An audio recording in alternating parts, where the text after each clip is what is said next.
तो दोस्तों आज मैं एक्सप्लेन करूंगा हाल ही में ही रिलीज हुई एक काफी इंटरेस्टिंग साई-फाई हॉरर फिल्म को जिसका नाम है एलिवेशन। एक क्वाइट प्लेस मूवी आपको याद होगा आई थी, बिल्कुल उसी तरह का कॉन्सेप्ट है लेकिन थोड़े से डिफरेंसेस हैं और जो एंड का ट्विस्ट है उसको देखकर तो आपको मजा ही आ जाएगा कि ये आखिर क्रीचर्स हैं कौन। और हाल ही में ही मैंने आउटब्रेक नाम की एक फिल्म को एक्सप्लेन किया है, अगर आपने उसे नहीं देखा है जाकर देख लेना, उसका लिंक आपको नीचे पिन कॉमेंट में मिलेगा। तो चलिए अब बिना किसी देरी के चलते हैं सीधा वीडियो की तरफ। तो मूवी की शुरुआत में हमको बताया जाता है कि एक दिन जमीन के अंदर अचानक कुछ हलचल हुई और जमीन के अंदर जो सिंक होल्स होते हैं उनके अंदर से कुछ क्रीचर्स बाहर निकले। ये क्रीचर्स काफी खतरनाक थे।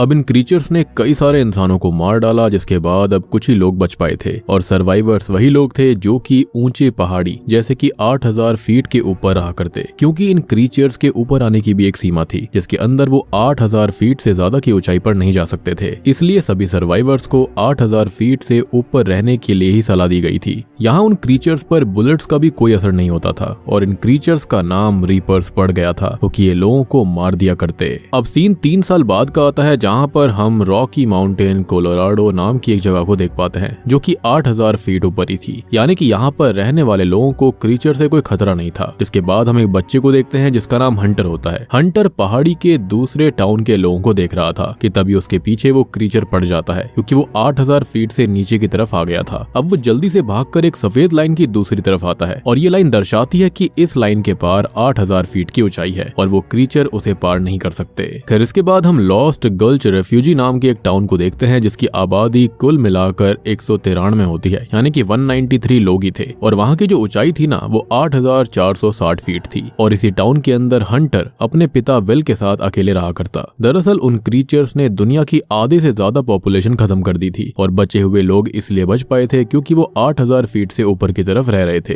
अब तभी हंटर अपने पिता से मिलता है और विल को पता चल गया था कि हंटर नीचे गया था। हंटर उसे ये कहता है कि वो बस दूसरे लोगों को देखना चाहता था और कुछ नहीं। दरअसल इतनी ऊंचाई पर रहने के लिए ऑक्सीजन की जरूरत पड़ती थी, जिसके चलते यहाँ पर हंटर के अंदर लंग्स में प्रॉब्लम भी होती है और वो रोज रात में ऑक्सीजन के साथ ही रहा करता। और अगर ऐसे में कभी वो भागते भागते उसके लंग्स फूल गए तो वो क्या करता। अब हंटर अपने पिता की बात को समझ जाता है और वो ऐसा कभी नहीं करेगा ऐसा बताता है। दरअसल हंटर की माँ तारा की मौत भी इसी तरह से उन क्रीचर्स की वजह से हुई थी और इसलिए विल हंटर को खोना नहीं चाहता था। अब इसके बाद में हम विल को केटी नाम की एक लेडी के साथ देखते हैं और केटी और उसकी बीवी की दोस्ती हुआ करती थी। केटी और विल अब शिकार करते हैं जहाँ पर केटी विल से आज सुबह के बारे में पूछती है। तब विल उसे बताता है कि आज हंटर नीचे चला गया था दूसरे लोगों को देखने के लिए। तब केटी उसको समझाती है कि हंटर अकेला बच्चा है इस टाउन में, जिस वजह से वो अकेलापन महसूस करता है, उसे ये सब एक प्रिजन की तरह लगता होगा। तब विल कहता है कि एटलीस्ट यहाँ पर वो सेफ तो है और अगर वो बाहर गया तो बच्चों को ढूंढने की चाह में ही खत्म हो जाएगा। जिसके बाद दोनों घर की तरफ बढ़ते हैं और इसी बीच हम नीना नाम की एक लेडी को देखते हैं जो कि एक मेटल पर गन से निशाना लगा रही थी, लेकिन उस मेटल पर ज्यादा कुछ असर नहीं होता और ये कोई मेटल नहीं है बल्कि उसी क्रीचर की खाल होती है, यानी कि उन क्रीचर्स पर गोलियां बेअसर थी। जैसा कि मैंने आपको बताया उनकी खाल जो थी वो मेटल से भी ज्यादा ताकतवर थी, बेसिकली एक बहुत ही भयानक वाली। दरअसल नीना तारा की अच्छी दोस्त थी और तारा और नीना दोनों ही रिसर्चर और साइंटिस्ट हुआ करती थी और वो दोनों उन क्रीचर्स को रिसर्च करने के लिए गए थे ताकि उनकी कमजोरी का पता चल सके। लेकिन इसी बीच तारा मारी गई थी उन क्रीचर्स के द्वारा ही। हम देखते हैं कि विल को आज भी अपनी बीवी के बुरे सपने हॉन्ट करते हैं, वो अभी तक तारा की मौत से उभर नहीं पाया है। खैर इसी बीच हंटर की सांसें तेज होने लगती हैं और विल जल्दी से उसे फिल्टर लगा देता है, लेकिन उसके ऑक्सीजन फिल्टर्स खत्म होने वाले थे तो विल को कुछ तो करना ही पड़ेगा और उसके बिना उसका बेटा जी नहीं सकता। और तो और उसे वो अगर लेने जाना चाहता है तो उसे 8000 फीट से नीचे जाना ही पड़ेगा और इसके अंदर बहुत ज्यादा खतरा था। अब अगले दिन हंटर का बर्थडे होता है, इसलिए विल शॉप पर बचे हुए आखिरी मैक एंड चीज को अपने बेटे के लिए परचेस करता है, जहाँ पर वो उसे बता देता है कि वो उसके लिए ऑक्सीजन फिल्टर लेने के लिए नीचे जाएगा। तब उसका बेटा उसे मना करता है क्योंकि वो अपने पिता को भी नहीं खोना चाहता था, लेकिन विल कहता है कि उसे कुछ भी नहीं होगा, वो चिंता ना करे, इसके अलावा कोई ऑप्शन भी नहीं है। जिसके बाद अगले दिन वो नीना से मिलने जाता है उसकी हेल्प लेने के लिए, क्योंकि वही थी जो कि नीचे जाने के बाद भी सरवाइव कर गई। विल को ऑक्सीजन फिल्टर्स लेने के लिए बोल्डर्स नाम की एक जगह पर जाना था। अब यहाँ वो नीना को काफी कन्विंस करने की कोशिश करता है, लेकिन नीना उसे ये कहती है कि ये ऐसा होगा जैसे खुद जाकर अपने आप को ही खत्म कर लेना, क्योंकि वहाँ से बचने का कोई रास्ता नहीं है, रीपर्स उन्हें मार डालेंगे। तब विल उसे कहता है कि वो पहले भी उनसे बच गई थी और इस बार भी वो बच जाएगी, वैसे भी वो उन पर सालों से रिसर्च करती हुई आ रही है तो वो वहाँ पर आसानी से नहीं मर सकते। लेकिन नीना उसको समझाती है कि वो लक की वजह से बच गई थी, ना कि उसके पास कोई प्लान था। तब विल उसको कहता है कि उसके लिए नहीं तो वो तारा के लिए उसके साथ चले, उनके बेटे की जान खतरे में है। और वो उसे ये भी कहता कहता है कि उसकी लैब भी वही नीचे है जहाँ पर शायद उसे रीपर्स को मारने का कोई आइडिया भी मिल जाएगा। वो उसे कहता है कि कल वो 8 बजे निकल जाएगा, अगर वो आना चाहे तो आ सकती है। खैर अब विल के जाने के बाद में नीना को तारा के सपने आने लगते हैं और यहाँ पर वो तारा के लिए राजी हो जाती है। खैर अगले दिन वो दोनों ही वेपन्स लेते हैं और नीचे जाने के लिए तैयार हो जाते हैं। तभी केटी वहाँ पर आ जाती है क्योंकि वो भी तारा की मौत का बदला लेने के लिए उनके साथ जाना चाहती थी, लेकिन विल उसे कहता है कि उसकी जरूरत यहाँ पर है ना कि नीचे। लेकिन केटी बहुत जिद करती है और उन्हें केटी को ले जाना ही पड़ता है। लेकिन जाने से पहले नीना उसे उसकी भाषा में समझा देती है कि नीचे काफी खतरा है, लेकिन केटी नीना को बिल्कुल पसंद नहीं करती थी और इसलिए वो उसकी बातों को नजरअंदाज कर देती है। अब विल जाने से पहले अपने बेटे हंटर से मिलता है और उसे वादा करता है कि वो वापस लौटकर जरूर आएगा।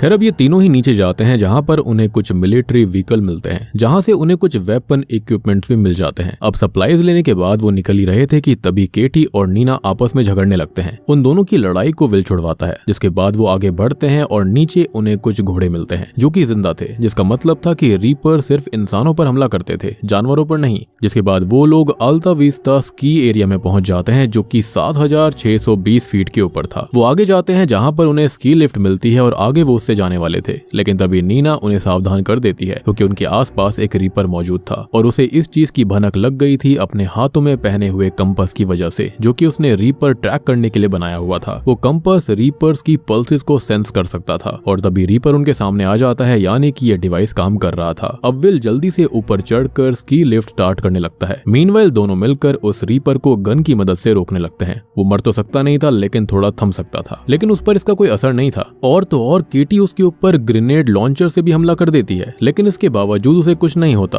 और यहाँ पर लिटरली सेंस में ये बात साबित हो जाती है कि उसकी खाल बहुत मोटी है। फिर इसके बाद स्की शुरू हो जाती है और नीना जल्दी से स्की पर चढ़ गई थी, लेकिन केटी नीचे ही रह जाती है। अब वो रीपर उनके बिल्कुल करीब आ चुका था, इसलिए केटी जल्दी से ऊपर चढ़कर किसी तरह से स्की लिफ्ट पर कूद जाती है, लेकिन रीपर स्की लिफ्ट को ही तोड़ देता है, जिससे कि वो लोग नीचे गिर पड़ते हैं और जल्दी से वहां से भागने लगते हैं। वो रीपर ठीक उनके पीछे था, लेकिन किसी तरह से वो 8000 फीट वाली लाइन को क्रॉस कर देते हैं, जिससे कि ये तीनों बच गए थे। अब रात में वो लोग एक रिजॉर्ट के अंदर रुकते हैं जहां पर वो ड्रिंक करते हैं अपनी जिंदगी के नाम पर। खैर यहाँ नीना उनको बताती है कि ये रीपर्स कुछ भी खाते पीते नहीं है, ये सिर्फ इंसानों को मारते हैं और कुछ नहीं। और ये बिल्कुल ऐसा था जैसे कि मजे के लिए शिकार करना। विल कहता है कि जरूर ये सब गॉड का कोई प्लान है, उनके पापों की सजा उनको मिल रही है और इसलिए ही इनको नर्क से यहाँ पर भेजा गया है। खैर अब ये लोग वहाँ सो जाते हैं, लेकिन विल को नींद नहीं आ रही थी और उसे अभी भी अपनी बीवी के फ्लैशबैक्स आ रहे थे, हॉन्ट कर रहे थे, जिसमें हम देख पाते हैं कि उसने इस रिसर्च पर जाने से पहले अपनी बीवी तारा को काफी रोका था, लेकिन तारा ये रिसर्च किसी भी हालत में कंप्लीट करना चाहती थी। उसने उसकी एक नहीं सुनी थी, जिसके बाद वो ये सब हादसा हो गया। खैर अगले दिन वो सभी वहाँ से निकल जाते हैं और आगे बढ़कर विल उन्हें एक टनल के पास लेकर जाता है। वो बताता है कि ये टनल असल में एक शॉर्टकट है और टनल एग्जिट होने के बाद ये लोग 8000 फीट से ऊपर रहेंगे, यानी कि सेफ जोन में रहेंगे। लेकिन नीना इस बात पर इतना विश्वास नहीं करती क्योंकि विल खुद इस बार श्योर नहीं था, क्या पता टनल स्ट्रेट के बजाय आधी तिरछी हो और वो 8000 फीट से नीचे की तरफ एग्जिट हो जाए, जिससे कि उनको खतरा हो सकता था। और तो और वो क्रीचर्स अंडरग्राउंड से निकले हैं, यानी कि वो आसानी से अंधेरे में देख सकते हैं। सबसे बड़ी बात कि वो क्रीचर CO2 को सेंस कर सकते हैं जो कि इंसान एक्सेल करते हैं, तो हर तरफ से ये क्रीचर्स उनसे ताकतवर हैं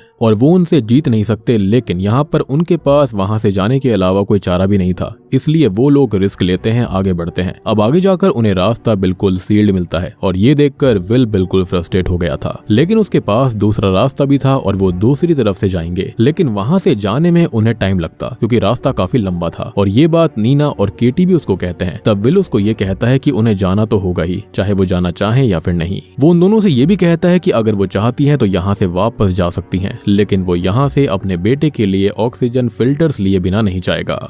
कैरन के पास में कोई और चारा भी नहीं था, इसलिए वो आगे बढ़ते हैं। यहाँ पर नीना का ट्रैकर भी काम नहीं कर रहा होता, जिससे वो क्रीचर्स का पता लगा सकती थी, जिसके चलते इनके लिए खतरा और भी ज्यादा बढ़ गया था क्योंकि क्रीचर्स कहीं से भी आ सकते थे। खैर अब दूसरे रास्ते के लिए उन्हें नीचे जाना पड़ता और वो नीचे जाते भी हैं और ऐसे ही वो आगे बढ़ रहे थे। लेकिन तभी उन्हें टनल के अंधेरों में कुछ आवाज सुनाई देती है। वहाँ पर एक रीपर होता है जो कि उन लोगों को देखकर उनके पीछे पड़ जाता है। उसे देखकर वो लोग वहाँ से भागते हैं और भागते हुए वो एक होल में एंटर कर गए थे, जहाँ पर नीना सबको सांस लेने से मना कर देती है क्योंकि वो क्रीचर कार्बन डाइऑक्साइड को सेंस कर सकता था। अब वो लोग सांस को रोक लेते हैं कि तभी वो क्रीचर अपना एक टेंटिकल अंदर होल में डालता है, लेकिन वो कुछ भी समझ नहीं पाता क्योंकि वो लोग सांस रोक कर रख रहे थे। यानी कि एक तरह से ये टेंटिकल सेंसर का काम करता है। अब इसी बीच विल एक लेयर जलाकर वहां पर फेंक देता है जिससे कि वो क्रीचर कंफ्यूज हो जाता है और वो लोग सांस लेते हैं, जिसके बाद में वो वहां से जगह बनाकर भागने लगते हैं कि तभी केटी गलत रास्ते से बाहर निकल जाती है, जिसके बाद रीपर अपने टेंटिकल से केटी को पकड़कर अपने साथ ले जाता है। और ये देखकर विल को काफी बुरा लगा था, नीना को भी काफी दुख होता है, लेकिन ये दोनों ही चाह कर भी कुछ नहीं कर सकते थे। लेकिन वो क्रीचर फिर से वहां पर आने लगता है और ये देखकर ये दोनों ही ऊपर की तरफ एक सीढ़ियों की मदद से बाहर हो जाते हैं। नीना और विल दोनों को ही केटी के लिए काफी दुख था।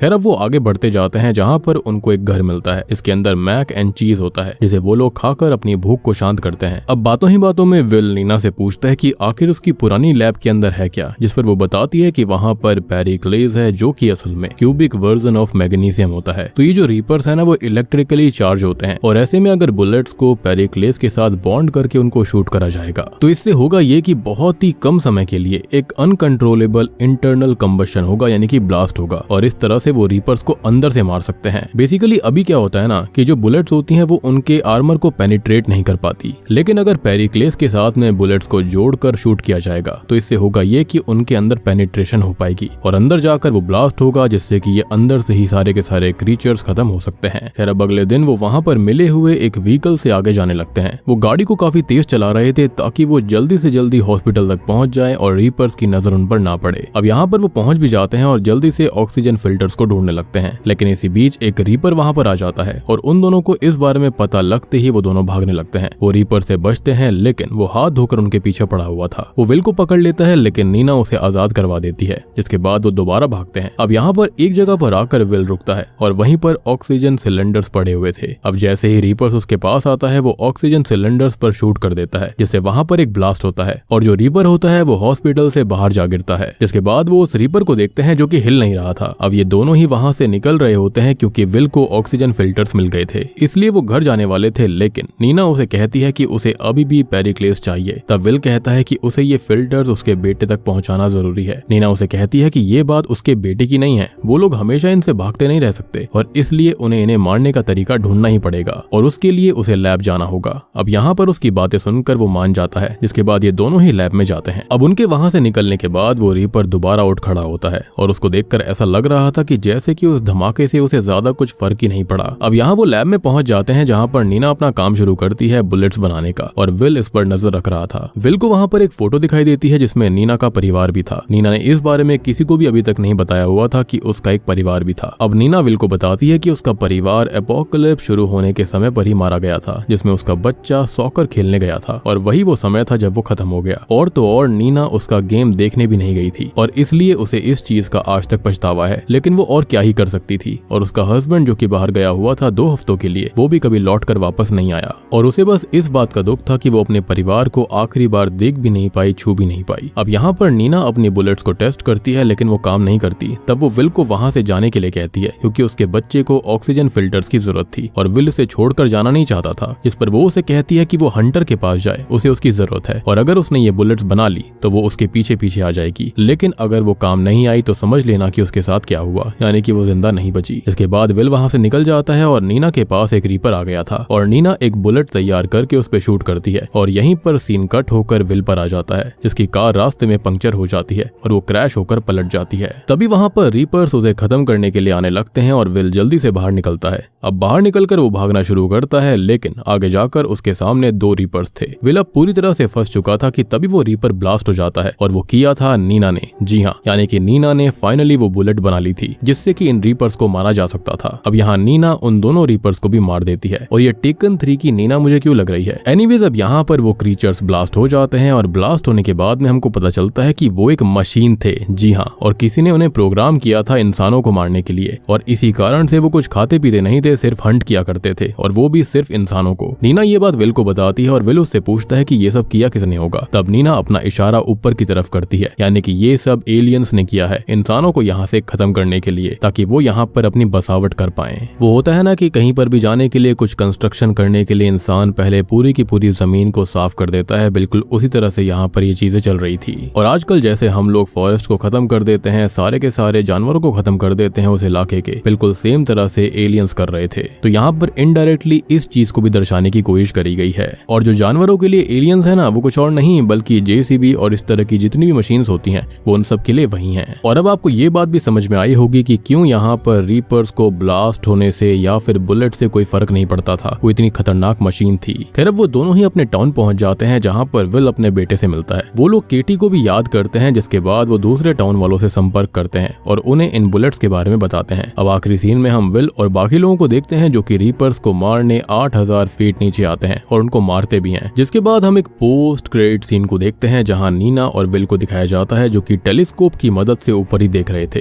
तभी उन्हें 3 मेटियोर्स आते हुए दिखाई देते हैं पृथ्वी की तरफ, जिससे हमको समझ में आता है कि और भी मशीनों को इंसानों को मारने के लिए भेजा जा रहा था। और शायद से एलियंस को समझ में आ गया था कि इंसानों को ये चीज पता चल चुकी है कि इन मशीन्स को यानी कि रीपर्स को कैसे मारना है, तो मे भी उन्होंने अपग्रेड करके यहाँ पर और भी मशीनों को भेजा होगा। और बात रही कि ये नीचे सिंक होल से कैसे आए थे, तो ये सिंक होल बने ही ऐसे होंगे। ये मीटियोर्स पहले यहाँ पर गिरे होंगे और अंडरग्राउंड में ही ये सब कुछ हुआ होगा, जिसके बाद में ये बाहर आकर सारे के सारे इंसानों को मारने लगे थे। और इसके पीछे शायद अर्थ पर टेक ओवर करने का ही रीजन है। और बूम, इसी के साथ में ये मूवी यहीं पर खत्म हो जाती है। तो दोस्तों ये थी एलिवेशन फिल्म की कहानी और मेरे हिसाब से इस मूवी का नाम एलिवेशन की जगह इन्वेजन होना चाहिए था, वो ज्यादा बेटर रहता। हालांकि इस तरह का कॉन्सेप्ट हम पहले भी देख चुके हैं। क्वाइट प्लेस के अंदर इस तरह के ही क्रीचर्स धरती के ऊपर आए थे जो कि इंसानों को मार रहे थे। अब एलिवेशन फिल्म के अंदर फर्क इतना सा है कि यहाँ पर ये सारे की सारी मशीन्स होती हैं जो कि बाहर एलियंस ने यहाँ भेजी हैं ताकि वो यहाँ पर खुद को आकर इजीली स्टेबल कर पाएं, आसानी से रह पाएं। बाकी एलियंस ने इन मशीन्स को 8000 फीट से नीचे नीचे ही सफाया करने के लिए बनाया होगा। शायद से एलियंस को लगा होगा कि इतनी ऊपर पहाड़ियों पे इंसान जिंदा नहीं रह सकते, लेकिन उनकी ये थियोरी थोड़ी सी गलत हो गई थी, जिसके चलते मशीन्स इसके ऊपर नहीं आ सकती थी एक सर्टेन लेवल के ऊपर, और शायद से इसलिए ही इस मूवी का नाम एलिवेशन पड़ा। बाकी यहाँ पर कोई थ्योरी वगैरह है नहीं, साई-फाई हॉरर फिल्म है, आपको पसंद आई होगी। पसंद आई है तो वीडियो को लाइक कर देना, चैनल के ऊपर नए हैं तो सब्सक्राइब कर लीजिए। तो मैं आप सबको मिलता हूँ अगली वीडियो के साथ में, तब तक के लिए